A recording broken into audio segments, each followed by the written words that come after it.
And the technical committee advised the technical crew, that is the head coach, that before the selection is good, you conduct trials. And I directed the technical committee of the board, headed by Coach Kazim, and then the Vice President, Frank Obi, to monitor so that we now make the best selection. But unfortunately, the coach blatantly refused, and he refused to conduct the trial. That is the first one. Then the second one, the medical team of the National Sports Commission had some examination on one of the players by name Bulus Jimkan, whom used to be the African #1. And they found that he had a serious medical problem. And they wrote, they served us with a copy that, look, Jimkan is unfit to participate in the All-African Games.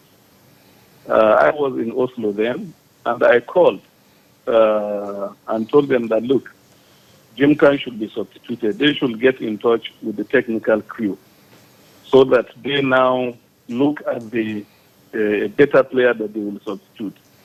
The coach refused, and he took along the injured player. And it was when we were there in Brazzaville that, in fact, I now discovered that we had 2 players that he fielded that were actually not fit to play for Nigeria.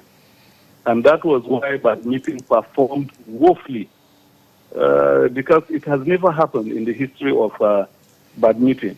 While we have been dominating the African scene, we have been excelling even in the world stage, that just common all African games, we could not even secure a gold medal.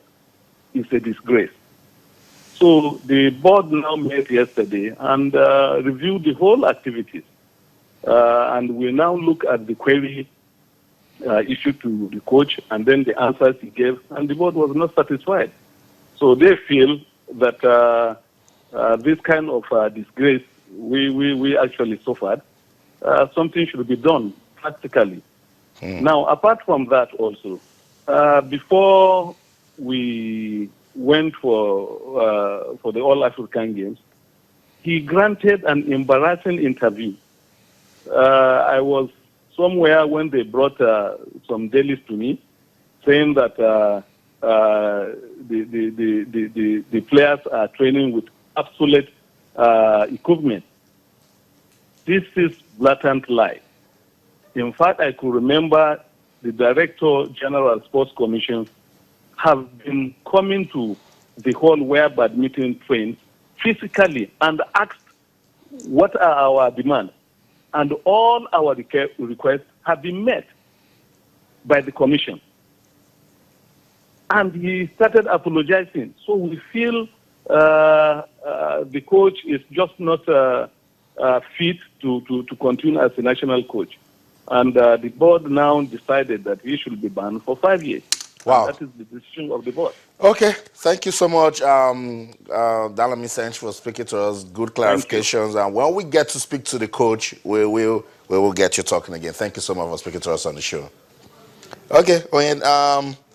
Strong allegations, as Yemi said. Very weighty. Yeah, very weighty. But we need to speak to the coach. He's not willing to speak at the moment, but I'm sure but he has to speak. He needs to come out and clear his name. In the interest of the nation, because when such allegations are leveled against you, you must, not just because of you, because of posterity, so that followers of the game will situate properly what really happened. That's right. Yes, if you took an athlete that was, confirmed injured to an important event like All African Games, then I think it's quite unfortunate. And you knew that this athlete was injured. The medical crew told you that he advised you and he took it. That means that you have sabotaged Nigeria's effort. You took an athlete that was not going to get any medal to the All African Games.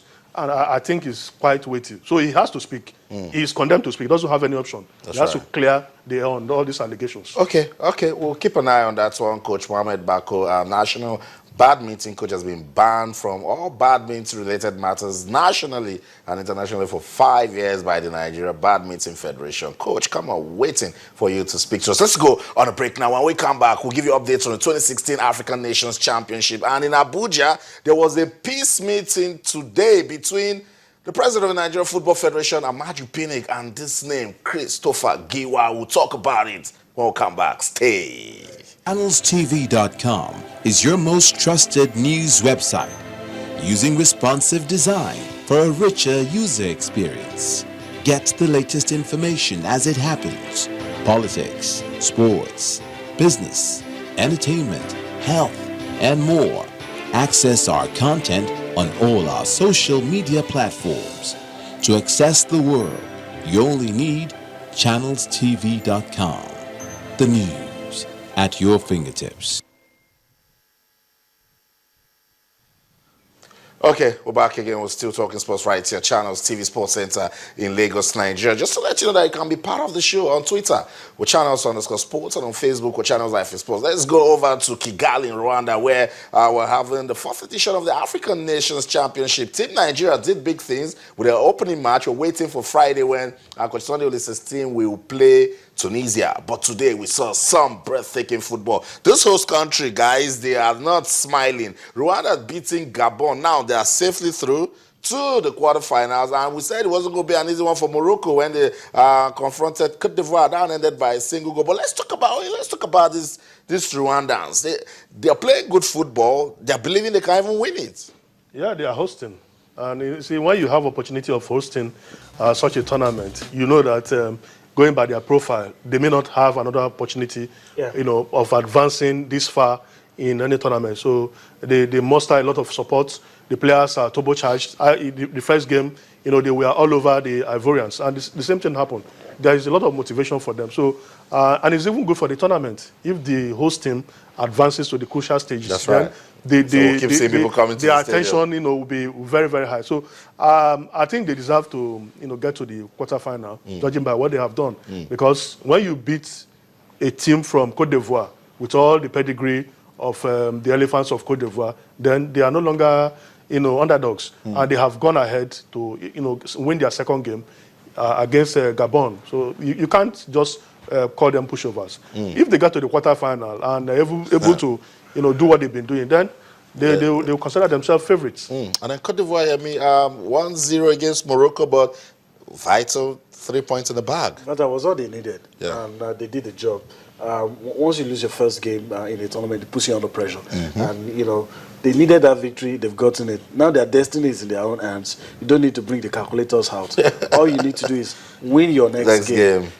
At this point, they will not be bothered as much as to why if I qualify first or qualify second. All that really matters now, once they've lost that first game and they've won this one, is to qualify for the next round. So we'll see. We'll see what happens from there. But you want to begin to take a look at the Amavubi now that they are through to the quarterfinal. Okay, action resumes tomorrow at the African Nations Championship. Congo DR will take on Angola. That should be another interesting game. Cameroon will be playing Ethiopia. Well, a lot of people argue that it's about the names, but no, at this level, Ethiopia might just stun Cameroon. Some of the less fancied countries even have most of their players playing together, playing in domestic league. That's right. So and some of these advanced nations hurriedly assembled some of these teams. And we're a bit lucky in Nigeria because we've been experimenting with this for a while, and so we already have a team. But I can tell you some of these other countries struggled. So you wouldn't want to say, oh, Cameroon is playing Angola, they're going to steamroll them and all that. It may not. It may not happen that way, but it's going to be interesting to see.